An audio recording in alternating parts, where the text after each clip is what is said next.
Hi guys, Matt here from Mizuno. I'm on the workshop here for the European Tour. We've just had our M.CRAFT putters for 2021 come in. We're going to take a closer look at them up here on the truck, look at a couple of different options, and then we're going to get out on the golf course and hit some putts. So we have got in the range now, we've got 3 new additions. We've got the M.CRAFT IV, M.CRAFT V, and M.CRAFT VI. Very different head shapes, a step away from that kind of traditional blade look, and into something with a little bit more stability and a little bit higher MOI. So last year we had some success out on tour with the putters. We had the 1, 2 and the 3. We had David Dixon, who played with the number 3, and we also had Adrian Sadier, who is playing currently with number 1. Nice to have putters out on tour again, and we can see why. They're milled and they're forged, so they are as good a feeling putter as you can get out on the market today. They're very, very soft, and a very, very pure looking classic blade. First impressions of the 3 new additions, they certainly attract my attention. You know, being a slightly more mallet style putter, I've always had something with quite a large area and quite a lot of MOI. So certainly the number 6 took my fancy straight away. You know, it's got a lot more stability going back. The MOI is being obviously a lot higher, but it is in that mallet shape. You know, with the 1 and the 2 previous being more bladed, when you get over a putt and you don't particularly like the look of it, all of a sudden, you know, your confidence goes. So having something more this shape suited my eye, and I think there's certainly a demand for that out on tour. You know, you look at the demographics of the top putters now, a lot of them are either using something very classic in the blade or certainly something with a lot higher MOI. So we've got the 4 and the 5 here, both with a slant neck, both with toe hang. So when we both put those down, we can see where they want to sit. They have got toe hang. And then we move into the 6 with a double bend entrance, which is totally face balanced. So again, coming back to the 1, 2 and 3 that have been in the range now for a year. The 2 here that I've got in my hand has got the plumber's neck style versus this number 4 here with the slant neck. Now, it's very obvious when you put those both down at address how they differ and how they sit behind the golf ball. But the one thing that I'm a big fan of is the slant neck. You know, I think it frames the golf ball very nicely and it just gives that right amount of offset from shaft to face. So when we're working with players trying to fit them into a putter, the first stumbling block will be the shape of the putter itself. Finding something that suits your eye from a static, you know, whether it be the kind of more conventional blade or something that's a little bit more mallet. And then once we've got the individual player sorted on what he likes to look at and what he wants to see in a putter, then we've got that extra layer of fitting that we can adjust the weights of each putter. So we're going to show you now what this will do to the putter. We're using number 6, and this comes here at the moment. It's got its 8-gram weights in the heel and the toe. And when we look at a swing weight of a putter, the swing weight of a putter will help with tempo, it will help with stability of the putter depending on how you deliver it, whether you require something that's slightly heavier in its weight or something that's slightly lighter. So we're just going to see now with our 8-gram right in the middle of what is capable of, we've got that coming in there at, so that's E4 at the moment, so a slightly heavier head weight than the other 2. So E4 with the 8-gram weights, and then easy as this, just to click these out. Now this wouldn't be done until really we've hit a couple of putts, you know, just to find out what we like, what we don't like. Because once you've got the individual head, this is just fine tuning. You know, it just gives you that extra layer of what you can and what you can't do. Okay, so now we've got that. Now we've got the 13s in the putter there. You can see how it's got heavier. So again, we had E4 before. And now we're in there at E8. So quite a jump in weight, you know, quite a jump in feel, but also that gives you know, when we're out on the putting green or perhaps you've got somebody who's struggling, you say, oh, you know, I feel like I would like a heavier head, something with a bit more stability and a little bit more control, then you can play around with that. But that's something that is individual to each golfer and something I'd recommend playing around with, but there really is no right or wrong to that. With the weight kit, with the 3-gram, 8-gram and 13-gram, you can split the weights, so you could put 13 in here and 3 in the toe.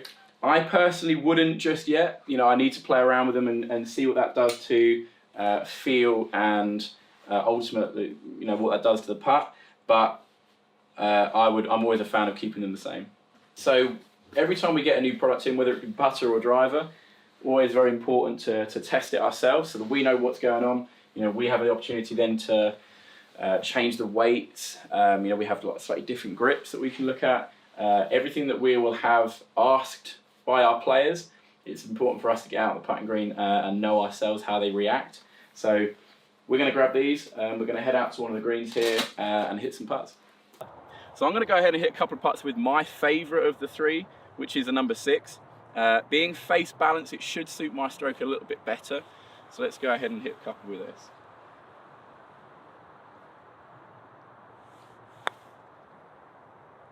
See, now instantly, straight off the bat, versus the 1, 2 and the 3, it instantly feels a bunch more stable.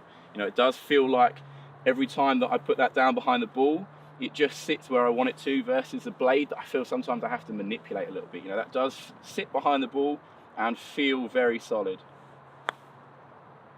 So with these being forged and milled from the 1025 steel, the feel off the face, there's no need for insert, it does feel very, very soft. You know, it feels really, really soft to the ball. And when we're looking again, what we want to see from putters and what we want to achieve, with nowadays with the golf ball technology, finding a face that is as soft as possible is a real bonus. You know, you can really control pace and you can try and get that feeling like everything is almost melting to the putter when you're hitting putts. So the 3 colours have kept the same right the way through from 1 now to 6. We've got the kind of the ion blue, that dark black, and then the chrome finish. And really, when we're looking at colour, it's amazing how different they look down at address. When you've got the chrome, everything looks very very relaxed. There's nothing really that pops out there. You can just really see the outline of the head. Now when you put the black down, those 2 alignments really, really pop out. So you see that you got your 2 heel and toe lines for alignment. They really, really stand out. So I personally prefer that. When I put that down behind the ball, everything looks like it's almost on rails. You know, and the color, when you're thinking of color of putters, yes, you have to fall in love with it and you have to go, right, that looks really smart. But ultimately what we're trying to create there is something that is very easy to line up. Now, you might prefer that kind of the lines popping on the black finish, but then again, you might just like looking at the silhouette of the overall putter, which the chrome would suit better. So there really isn't a right or wrong answer when we're looking at the finishes. But when you try them and when you get out using them, you really will notice a difference when you put them down behind the ball. The blue for me, again, it's so personal preference. There isn't a right or wrong, but when I put the blue down, unlike the black where the 2 lines pop out and the chrome where I just see the silhouette, everything in the blue just gets a little lost and I can't really picture anything there that I can have as a standout point of alignment, which when we're putters, the most important thing is starting it online. So you have to obviously read the putt correctly. You have to find out where you want to start the ball, but then it's down to your tools to actually start that ball online. And the difference is, you'd be amazed the differences when you put the same putter down in a different color, how different players align the different heads. I like the blue in the wedges, but when the blue in the wedges, in my mind, when I'm chipping and when I'm around the greens, is it looks wet. You know, again, it's totally nuts. I think the finish, when you put it down, it looks almost like when you put it down behind the ball, you can really slide that sole and get that sole interacting with the turf nicely. Now with putters, do you want any turf interaction? Hopefully not. So that's where for me the black just makes that white alignment pop out a bunch more than it does the blue. So now we're looking into number 4. So this is like a wide blade. Rewind again to 1, 2 and 3 where we had those very, very traditional, very short length blades, ultimately bringing that center of gravity a little bit closer towards the face, making everything a little bit more traditional. Now we've kind of got that and it's now on steroids. You know, you've really, really moved that and made that a lot wider. So, well, again, when I put that down behind the ball, it looks meaty, it looks solid, it looks like I can line it up. When we had the original blade, just because of how you see how short that blade length is this way, but then also this way, I found it very, very difficult to get that behind the ball and feel like I could bring that back to the center square. The differences in the 2 from the 4 and the 5, obviously these 2 are screamingly different. You've got your very, very individually shaped kind of fang look, and then you've got your more traditional looking but easier to use blade. Now the 2 differences in the head are obviously quite clear, but then when we look at the neck, when we start looking at how the shaft enters the head here, so you've got your double bend in the number 6, and then you've got your straight shaft into that kind of that slight slant neck finish. So we've got number 5 here in the black finish. Now number 5 sits, in my eye, sits somewhere in between the two. It's got the same toe hang as the number 4, that slightly bigger blade. But again, it's just bringing a little bit more action behind the golf ball and making it feel like it's a whole lot more stable behind the ball through the silhouette and the shape of that larger mass behind the ball. Again, exactly the same finish, same forged and milled face, but just in a slightly different package. Again, trying to feel like that this number 5 still allows you to get that toe kind of turning through impact there and get that arc, but now we're teaming a little bit more stability and a little bit higher MOI.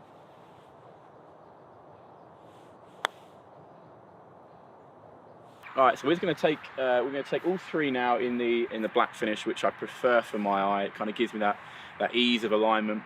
And we're just going to dart about the green here and just hit a couple of different putts from different spots. And I mean, I know in my mind which one I'd take out on the golf course and which one I'd use, but just to confirm and just to hit a few from different spots, just to see how they react through different putts. See, now this one feels nice. That blade's a surprising one for me. That number 4 is a surprise.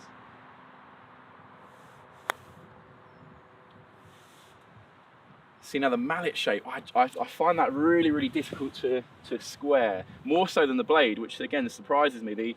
The number 4 there feels like it's a lot more solid going back versus the mallet. I just feel like I struggle when I get back here with that mallet. I feel like it's doing things I don't want it to do, which isn't very good. See, that's the one I feel like I could get to like. I feel like I can get to know that mallet because, sorry, the number 6. Start with the 6 that I personally liked.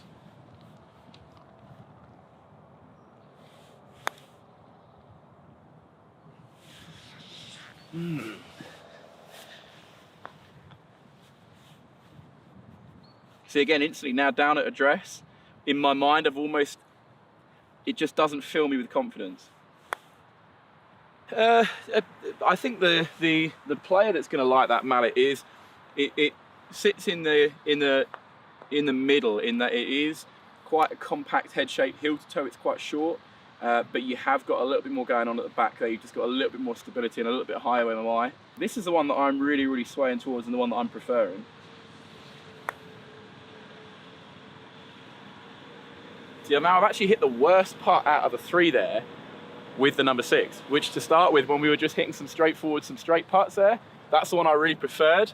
But now that we're out in a kind of a golf club environment and we're trying to hit putts from different places around the different greens, I think I'm preferring this one. So again, the face bounce number 6. This one should be getting good.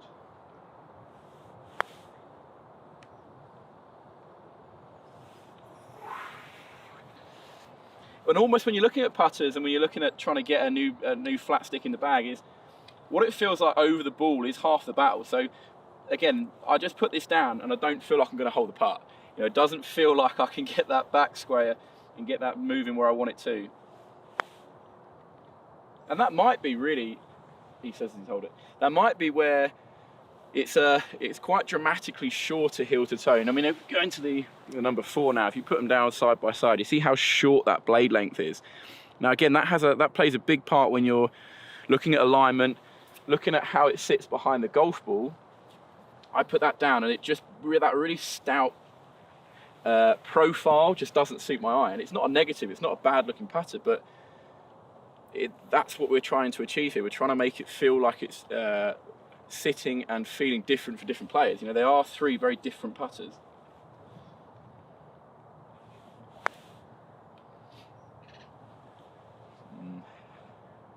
So now, having hit putts from all across the green here, longer putts, shorter putts, I've kind of narrowed down which putter I would take out and which one I would take out in the golf course in my bag. The black finish for me stands out a treat. That white sight line really pops behind the golf ball. And it surprised me a little bit that I've hit better putts and I actually prefer the look of the 4 here than I do the 6. You know, I'm just going to finish up here and just hit a couple of shorter putts. These 6-7 footers that can really, really change you around a golf. They can carry momentum, they can save your par. And from that, again, it feels like it's on rails. It feels very, very solid.